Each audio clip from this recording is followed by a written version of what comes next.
Kalau bahasaku itu untuk jadi warga negara Indonesia, kami harus jadi anak haram dulu. Nah itu dia kan, betapa ironinya kebijakan Itu ya diskriminasi yang aku kira belakangan aku ketahui. Kalau di jalanan sehari-hari itu aku nggak terlalu merasa, tapi ternyata kayak begitu itu. warga negaraan men. Ya, jadi diskriminasinya oleh negara. Exactly, negara.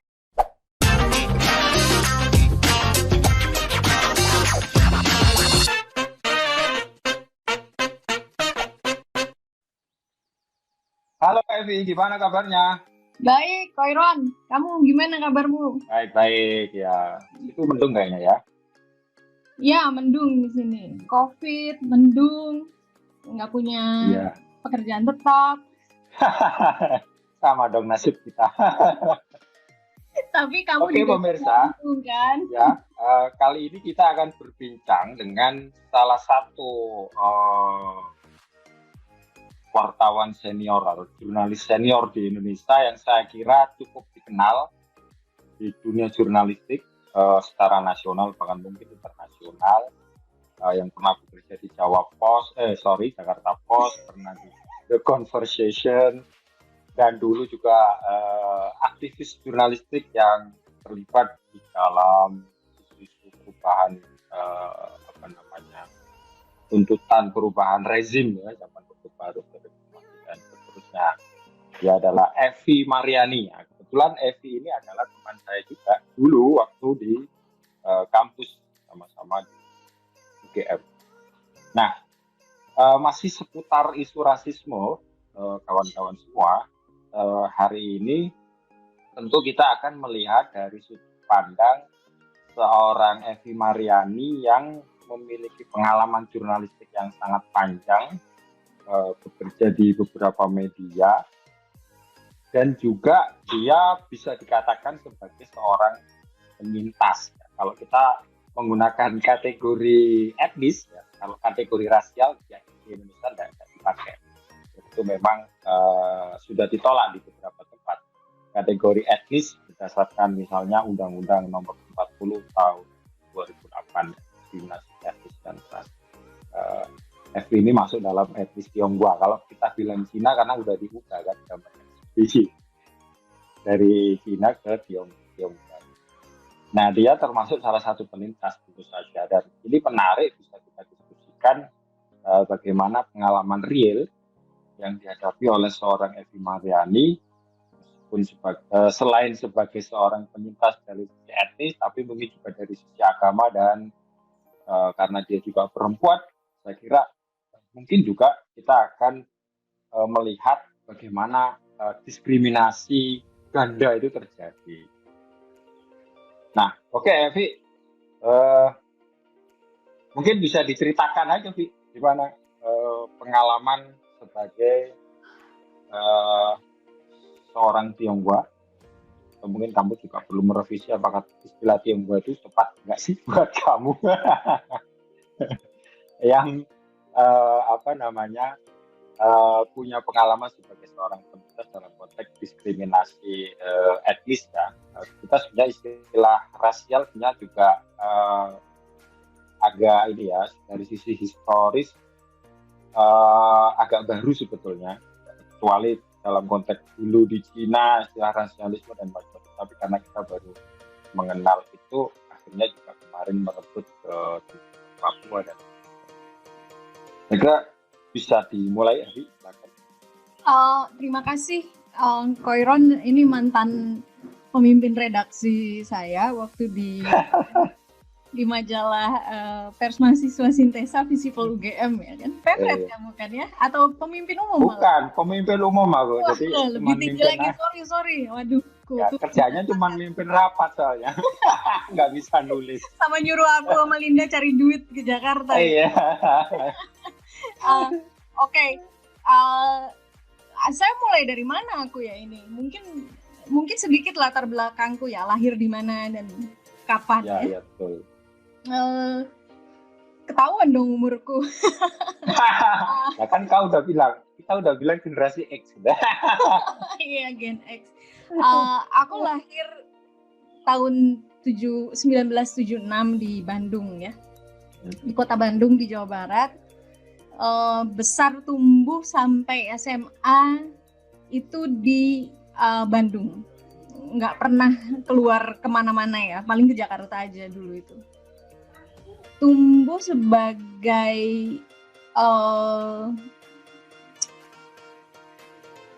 Tionghoa lah ya mungkin ya. Kalau kamu tanya aku punya masalah nggak dengan istilah itu, aku tahu ada yang mempermasalahkannya ya. Tetapi itu sudah disepakati resmi, ya sudahlah kita pakai itu ya. Kalau saya sehari-hari sih ya jelas nggak pakai kata itulah. Kalau sehari-hari antar kita aja gitu ya. Saya pakai istilah lain yang ya Cina, Cokin, Tenglang gitu ya. Ada istilah-istilah yang lebih kolokial lah ya, yang kalau digunakan antar Cina-Cina sendiri nggak masalah, tapi kalau orang lain yang ngomong nggak boleh. Kalau orang lain yang nyebut kami mesti bilangnya Tionghoa ya, supaya politically correct gitu. Tapi guyonan kayak gitu juga terbuka loh di Jawa Timur. Dasar lu apa gitu. Ya, itu sesama kalau teman. Sesama, ya kan, kalau sesama ini ya aman lah, nggak ada yang. Meskipun ada juga yang tersinggung ya, sesama Tionghoa juga gitu.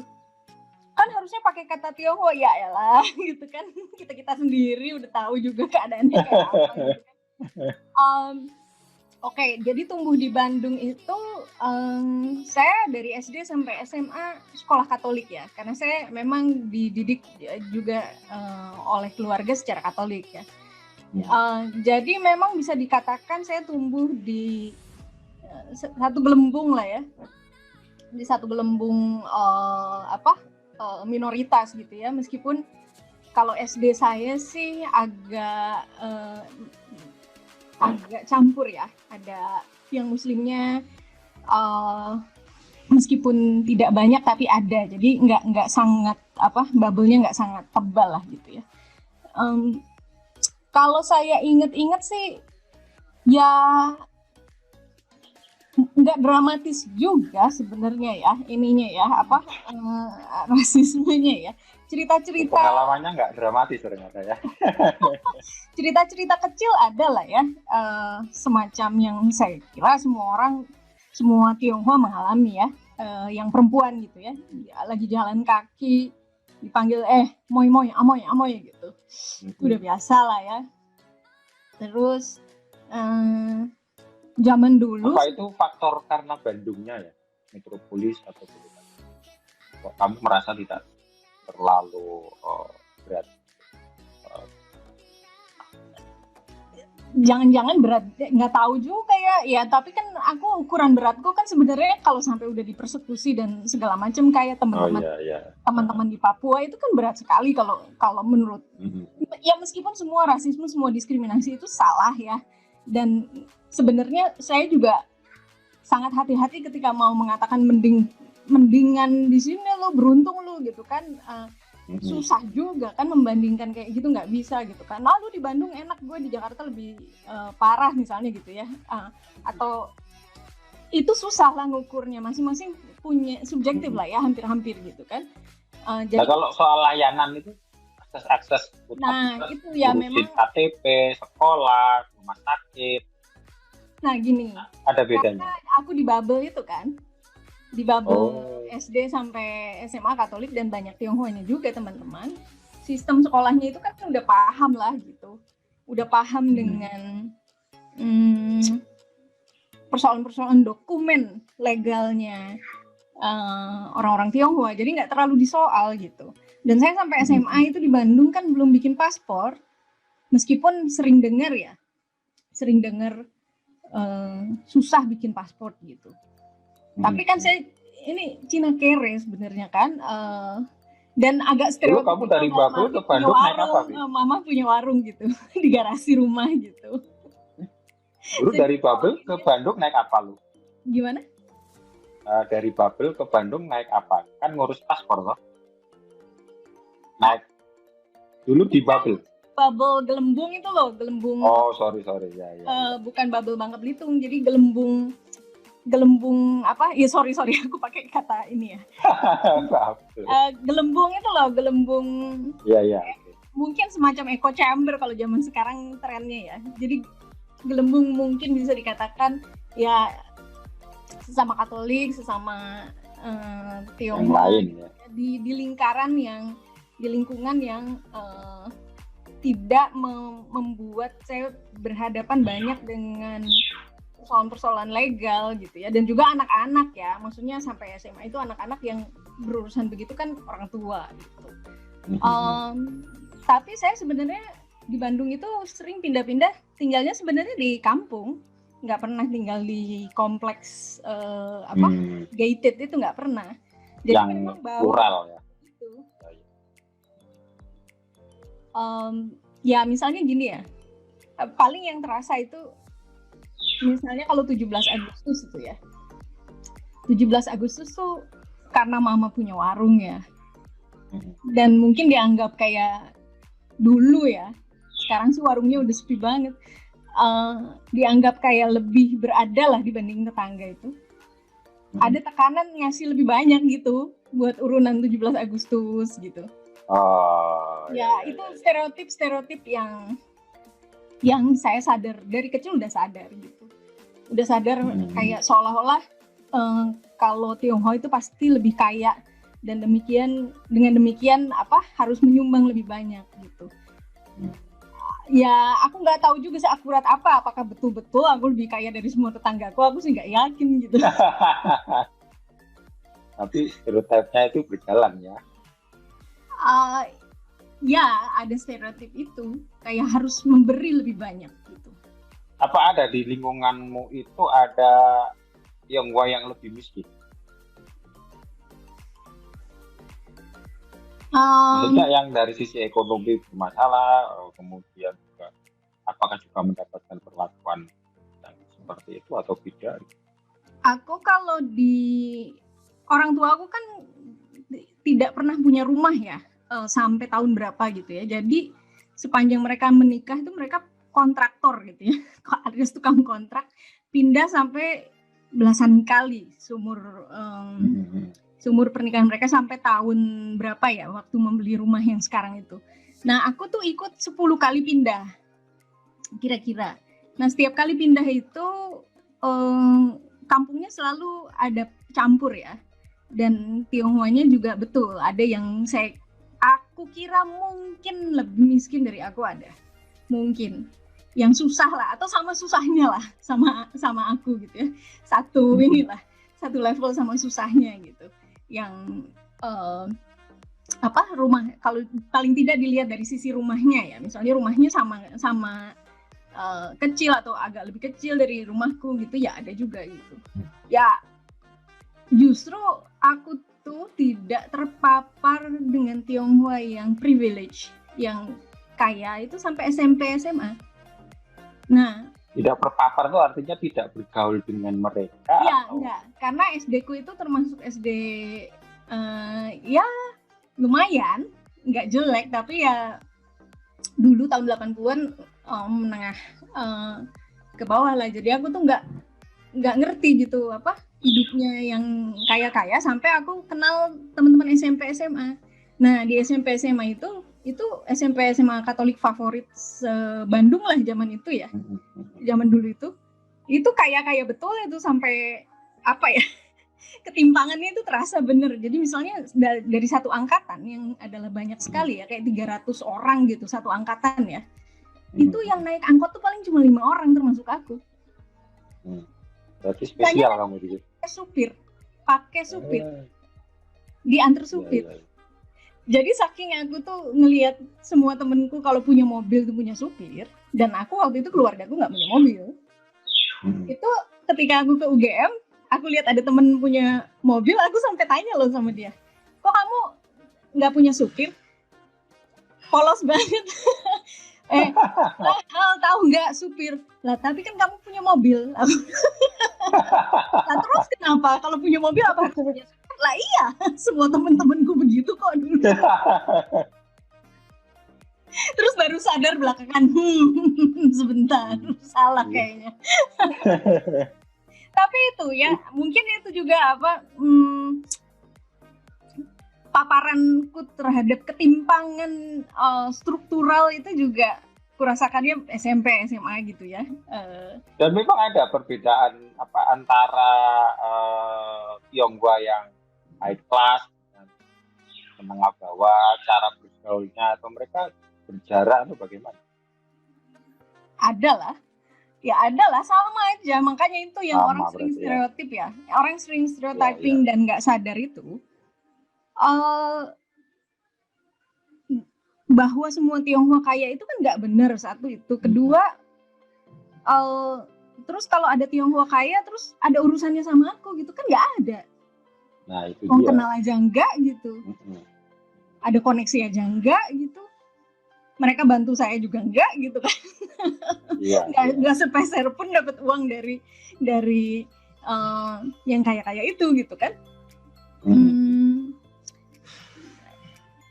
Ya meskipun memang belakangan ketika masuk UGM lebih beragam lagi kan, terpapar keberagaman yang lebih ini lagi. Saya melihat ada yang situasinya lebih underprivileged daripada aku lagi. Maksudnya lebih tidak beruntung lagi dibandingin aku, dan kebanyakan ya non Tionghoa kan gitu, bukan Tionghoa gitu. Itu kemudian ya saya menyadari meskipun tidak tepat ketika dikatakan semua Tionghoa itu kaya, tetapi juga secara kolektif general itu memang ada situasi privilege-nya itu tentu saja nggak 100% ya. Itu ya ada ya, meskipun nggak tepat juga kalau bilang semua Tionghoa itu kaya terus semua yang non Tionghoa miskin, kan nggak bener ya. Yang lebih kaya dari saya kan banyak banget tuh. Cuma ya itu ya kalau pergi ke Jakarta Utara gitu sekarang misalnya kan jadi kelihatan start gitu ya ketimpangannya kalau teman-teman pernah ke Jakarta Utara gitu.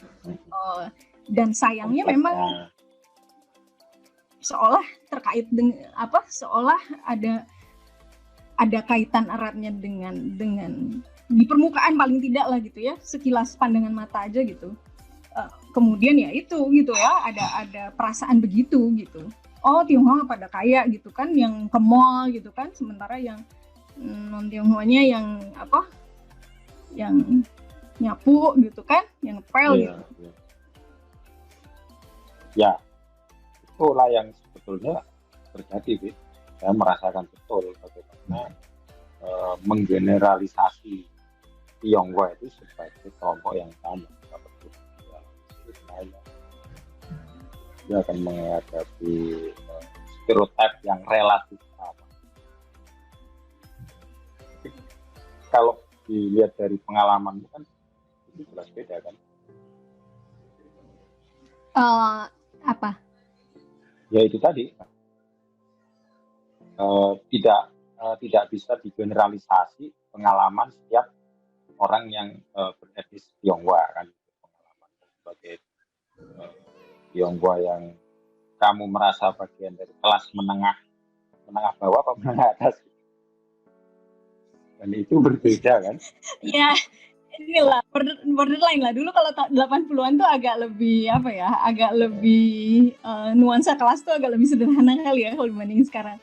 Mungkin menengah, bisa dibilang mungkin menengah atas mungkin ya. Enggak juga deh, enggak menengah atas lah. Enggak tahu aku.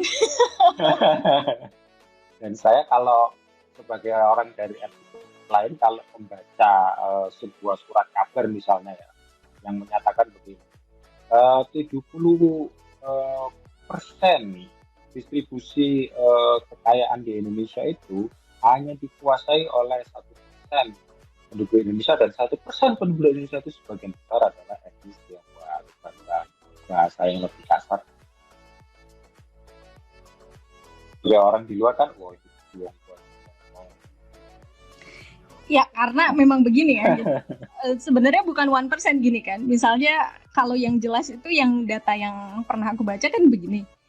50 orang terkaya Indonesia itu yang paling baru kan dari Forbes atau apa. Atau dulu Oxfam ya. 50 orang terkaya Indonesia menguasai berapa persen gitu kan. Berapa persen kekayaan, hanya 50 orang loh ya. Berapa persen kekayaan kekayaan yang berputar lah ya, maksudnya kekayaan ini di Indonesia gitu. Terus dilihat 50-nya. Terus dilihat nama-namanya, dilihat muka-mukanya. Iya kan? Begitu ketemu kamu kan lah sama toh gitu. Nah, mereka laki-laki tua, ayo. Gitu, beda ya. Dong, aku perempuan muda. Nah, iya ya, itu. Tapi coba lihat lebih jauh lagi. Kan semua laki-laki. Mau Tionghoa atau enggak Tionghoa. Nah, itu yang menarik deh. Di mana sebetulnya diskriminasi yang lebih spesifik dihadapi oleh perempuan. Kalau perempuan kan jangankan Tionghoa, yang lain itu juga begitu. Apalagi ini yang etnisnya mengalami diskriminasi. Pengalaman itu gimana?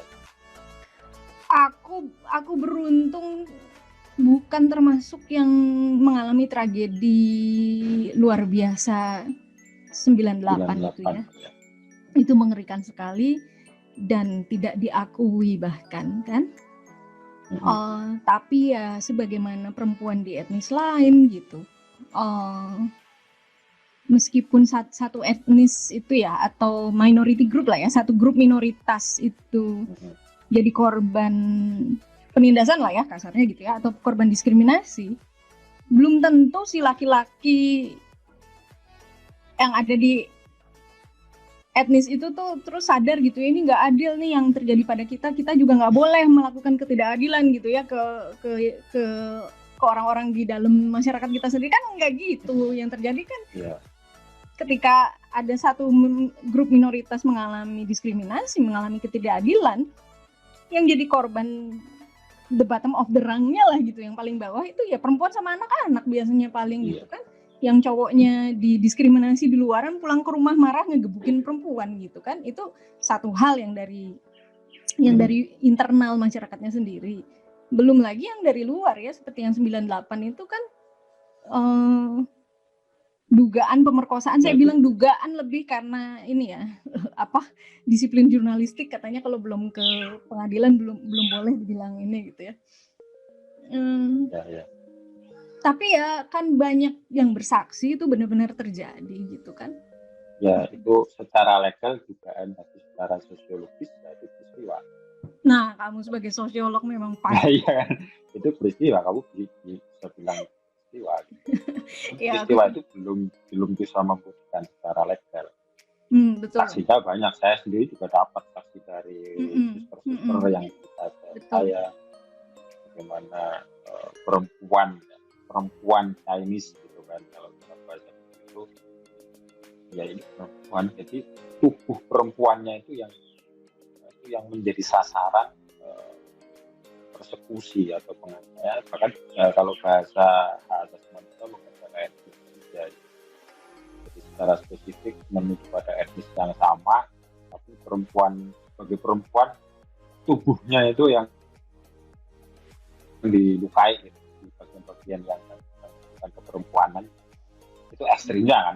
Dalam kehidupan sehari-hari kamu merasakan juga nggak bagaimana diskriminasi perempuan dari etnis yang minoritas?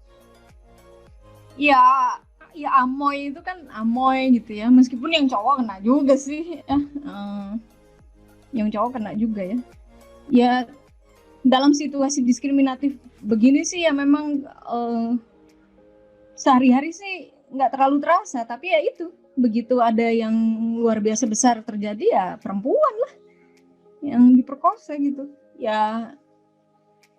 Itu apa ya, ya mengerikan memang. Ya udah ntar jadi ini. Ya kalau pengingat itu memang itu sebuah tragedi logis Ya aku dulu sih di Jogja ya, dan teman-teman itu kan 98, aku ingat. Kamu ingat nggak sih Ron waktu itu 98 menjelang Soeharto turun itu di Jogja 1 juta orang turun ke jalan itu. Turun bersama ya. Iya, itu kan kita di Jogja kan waktu itu. Aku di Jogja dan sudah dengar peristiwa yang sudah mulai ada isu-isu rasisme dan ancaman fisik ya, waktu itu sudah santer. Jadi aku ingat waktu itu sehari sebelumnya itu kita turun ke jalan 1 juta orang itu tanggal berapa Ron? 20 atau 21 Mei ya?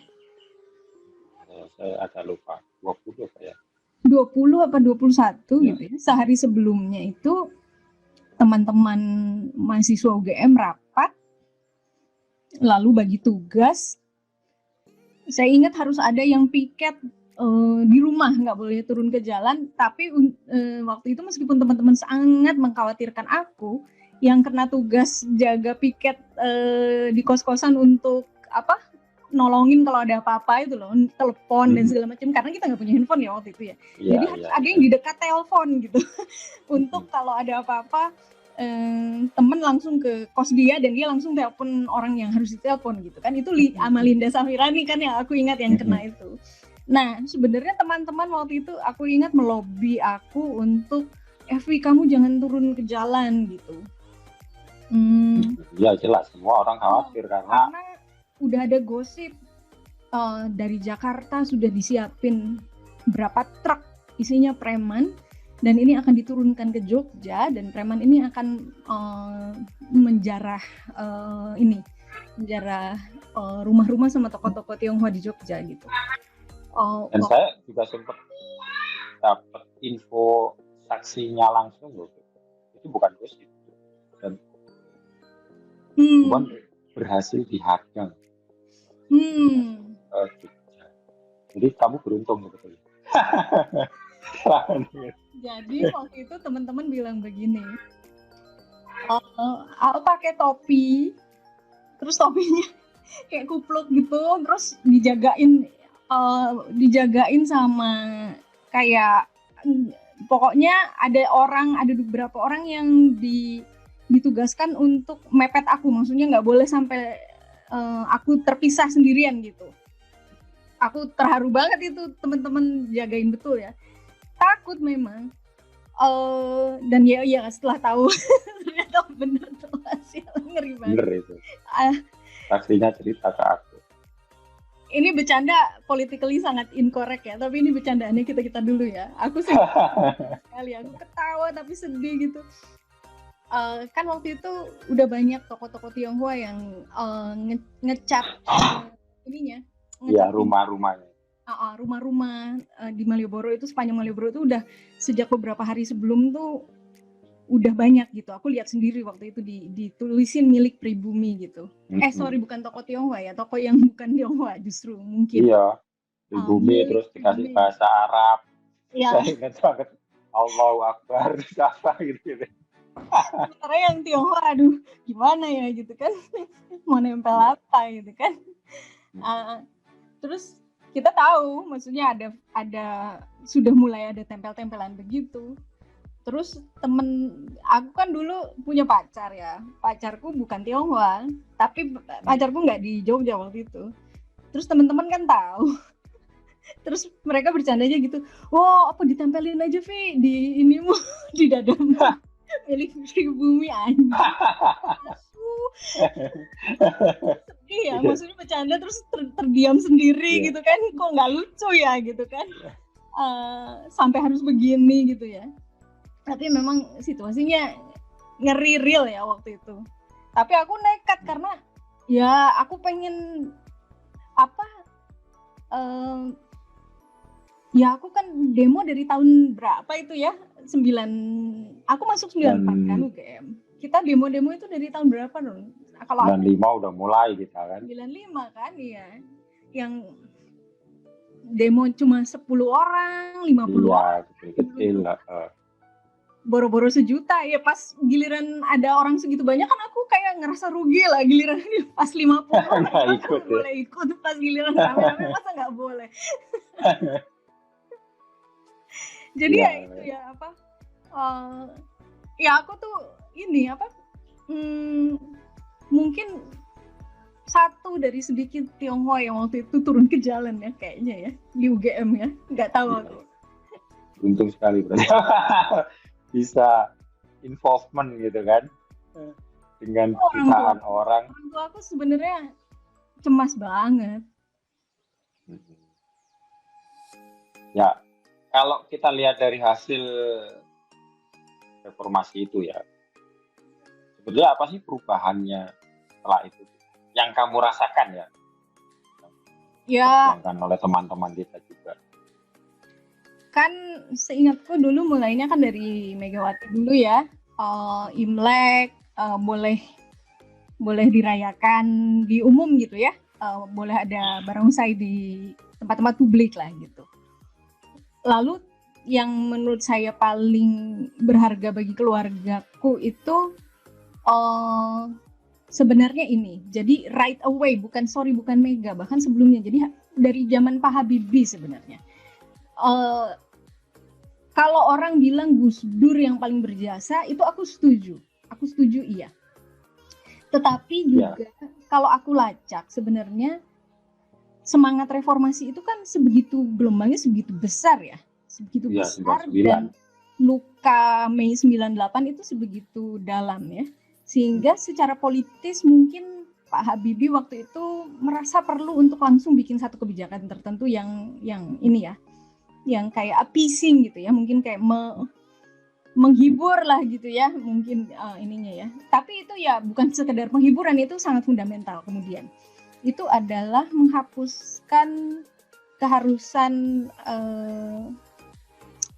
surat kewarganegaraan khusus. Jadi dulu zaman Orde Baru tuh semua Tionghoa meskipun lahir besar di Indonesia, nggak bisa ngomong Cina, nggak pernah ke Cina sama sekali, nggak peduli gitu ya, itu harus membuktikan bahwa dia warga negara Indonesia. Caranya itu ada beberapa. Jadi apa namanya itu? Bisa pakai surat bukti kewarganegaraan Republik Indonesia, SBKI. Itu pribadi. Jadi milik pribadi, misalnya milik Evi Mariani gitu ya. Atau seperti yang aku punya, itu menunjukkan surat kewarganegaraan orang tua.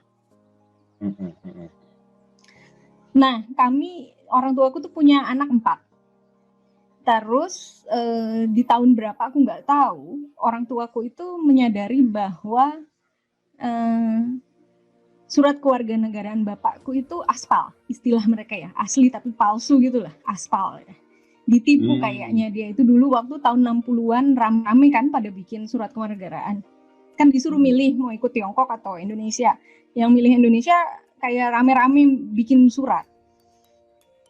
Nah, terus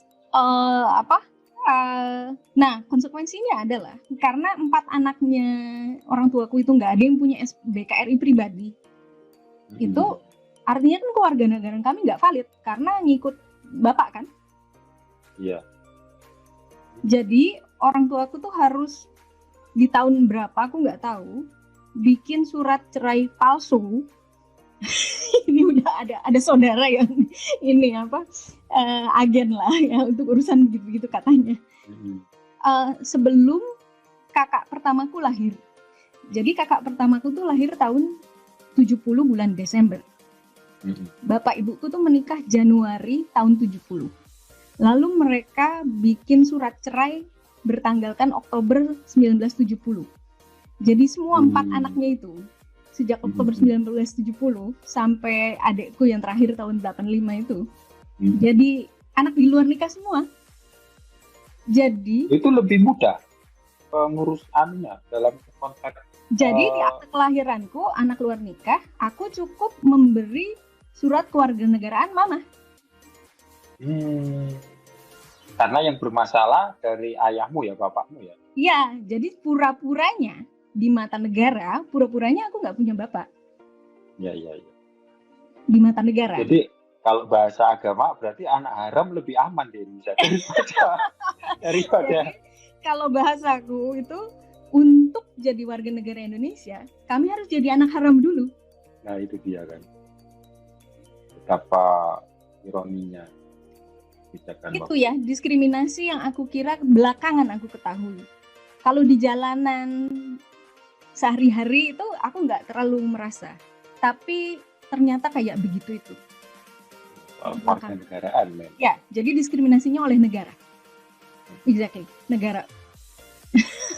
Ya memang diskriminasi kalau tidak didukung oleh negara Oh ya, nggak akan jalan. oh. Dan Apalah itu dibilang amoy-amoy itu. Aku jalan aja terus. Dibilang Cina, biarin aja. Tapi ini surat-surat, urusan surat-surat teror. Betul-betul teror. Sampai kulminasinya kan aku nggak dapat kartu tanda mahasiswa kan di UGM. Sampai 6 bulan. Ya kamu tahu toh ceritanya itu. iya. Kamu ku curhatin juga kan. Iya, inget lah. Untungnya ada orang baik kan. Iya, Ibu Maria Sumarjono. Nggak pernah ketemu kami itu. Ya cuma sebenarnya yang lebih baik lagi itu sebenarnya yang satu ibu yang sayangnya saya lupa namanya, yang di kantor pusat UGM itu. Dia yang Mengusahakan. kasihan sama aku dan mengusahakan agar aku dapat secari kertas itu dari Ibu Maria yang isinya bilang bahwa ya surat-surat anak ini udah lengkap gitu, kasih KTM-nya, nggak ada masalah lagi. 6 bulan aku bolak-balik itu apa kan kantor pusat waktu itu. Ada satu bapak-bapak yang bilang nggak bisa ini kamu kayak gini. Baik-baik UGM tetap dia bagian dari state kan. Ya. Dia bilang SBKRI-mu mana katanya. Nggak punya Pak gitu kan. Tapi saya punya kewarganegaraan ibu saya dan kakek saya dari ibu. Enggak, saya butuh SBKRI-mu gitu dia bilang. Nah, aku bolak-balik pengadilan negeri Bandung kan. Terus bapakku bilang gini, ya udah bawa nih kewarganegaraan papa, kali aja dia ini, siapa tahu dia lihat gitu kan. Ya aku polos-polos aja kan, bapakku juga ya polos-polos aja toh, ya aku bawa gitu kan. Ini aja surat kewarganegaraan ayah saya. Kata siapa dia ayah kamu? Mana buktinya? Di akte kelahirannya ada nama dia nggak? Kan nggak ada. Lah aku baru sadar kan, oh iya anak di luar nikah dari seorang perempuan bernama gitu kan. Terus aku telepon sama ini, Pak katanya mana buktinya papa itu papaku gitu kan. Bilangin sama dia itu Evi punya papa atau enggak. Mau nangis aku itu. Bapakku marah sekali. Di telepon aku ingat waktu itu. Oh kamu baru sadar tidak ada surat nikah waktu mahasiswa berarti ya? Nah, polos-polos nggak pernah ada yang mempersoalkan. Karena nggak ada yang keluarga aku kan sebenarnya ya ini aja toh gitu, bukan single mother juga ibuku. Karena sehari-harinya kan ada papa, ada mama gitu kan. Dan selama SD sampai ini SMA Katolik kan nggak ada persoalan karena mereka udah tahu gitu. Aku kira banyak yang mengalami masalah kayak aku ya. Jadi sistem ya pasti mereka udah paham ini dan juga kan karena memang nggak ada masalah, aku nggak harus punya SBKRI. Nah itu kan makanya yang kemudian Ibu Maria tulis gitu, anak ini tidak perlu punya SBKRI, surat yang dia bawa itu sudah cukup. Nah masalahnya bapak ini nggak tahu kenapa ngotot minta SBKRI sampai 6 bulan. Itu ya administrasi. Enggak, itu nggak harus kok. Iya, rezim administrasi kan kalau sudah sampai di bawah bisa ditafsirkan macam-macam. Sebenarnya aku punya dugaan lain sih, tapi ya. Apa? Sangat personal. Diperas-peras kami ini kan. Nah iya, maksud saya kan rezim administrasi itu bisa dimainkan oleh oknum-oknum. Ya. Gitu. Seperti ya kasus belakangan yang pernah saya tanganin itu kan kayak sudah ada keputusan Menteri Dalam Negeri orang yang nggak masuk dalam 5 agama nggak usah dicatat. Itu juga dipersulit. Agamamu harus dicatat di bawah itu. Nggak mungkin sudah jelas ada kolom agama kok nggak boleh dicatat. Kan harus dicatat agamamu apa. Iya, kayak gitu itu. Terus akhirnya ya aku polos, nggak ngerti. Kalau tahu ya beres kan 1 bulan itu kan. Nah, jadi ada unsur yang bersifat amoral, pemerasan gitu. Jadi memang saklek gitu ya cara menafsirkan pengadministrasian negara. Aku nggak tahu apakah Bapak ini benar-benar nggak paham. Dan Nah, kamu sendiri tahu kan birokrasi Orde Baru itu kan perintahnya kalau A ya harus A. Misalnya ini semua harus dicatat, kayak yang saya ceritakan tadi itu. Ya bisa jadi ada dua kemungkinan untuk kamu diperas atau memang ya segitu itu cara dia nyatet kayak mesin cek, kalau sudah ada kolomnya ya harus dicatat. ya mungkin aja. Bisa jadi. Nggak tahu. Pada kenyataannya aku sampai 6 bulan itu sampai aku ujian tengah semester sampai UAS, sampai ujian akhir semester itu aku cuman ketika ditanya KTM-nya mana, aku cuma modal itu 1 kertas tipis bukti registrasi. Ingat nggak itu registrasi kata Iya, itu, kamu ingat nggak? Apa ya registrasi itu, apa itu? Saya nggak tahu lah dulu pakai istilah itu. Kertasnya segini. Itu yang aku bawa-bawa buat bukti bahwa aku sudah bayar SPP semua, cuma nyangkut aja di kantor pusat itu. Dan semua itu dulu kan manual. Iya. Ya kan, dan jangankan kamu yang sudah terdiskriminasi, saya nggak terdiskriminasi itu pusing. Dulu waktu registrasi pengisian pertama di mahasiswa itu kan rumit banget kan, akhirnya nggak kasihkan. Kan dulu ada yang pelayanan mahasiswa lama, bantu ketik, gak bolak-balik gitu kan. Masih ingat gak waktu daftar ulang gitu kan? Ya. Nah, itu kemudian aku balik ke Pak Habibie ya. Seingatku itu kemudian ketika aku cek ya, itu masih zaman Pak Habibie itu. Membuat perintah, itu langsung kayak hampir begitu dia jadi presiden ya waktu itu, gantiin Soeharto. Itu dia bikin aturan itu. Semua istilah dia kalau tidak salah itu naturalisasi. Boleh mengajukan naturalisasi. Semua Tionghoa yang punya masalah dengan surat kewarganegaraannya. Bapakku langsung segera gitu kan, langsung nomor 1 pergi ke Dukcapil ke kantor itu kan, kependudukan kan. Dapatlah dia ininya kan, suratnya. Nggak tahu pakai apa waktu itu, aku nggak terlalu ngerti. Nikah lagi bapak ibuku tahun 9. Ikut nikah masal berarti. Ya nikahnya cuma catatan sipil, ada foto pakai baju biasa rapi gitu. Setelah itu semua akte kelahiran keempat anaknya termasuk punyaku itu dijepret, dikasih lampiran sehubungan dengan orang tuanya yang menikah lagi gini gitu. Jadi ada nama bapakku terus kemudian. Lalu namaku itu dulu Evi Mariani. Terus sejak 99 itu KTP ku ganti. Semua anaknya itu dikasih nama belakang Sofyan. Nama bapakku. Dan itu nama mertuaku. Jadi kita satu marga. Gitulah diskriminasi negaranya itu. Bener-bener apa ya?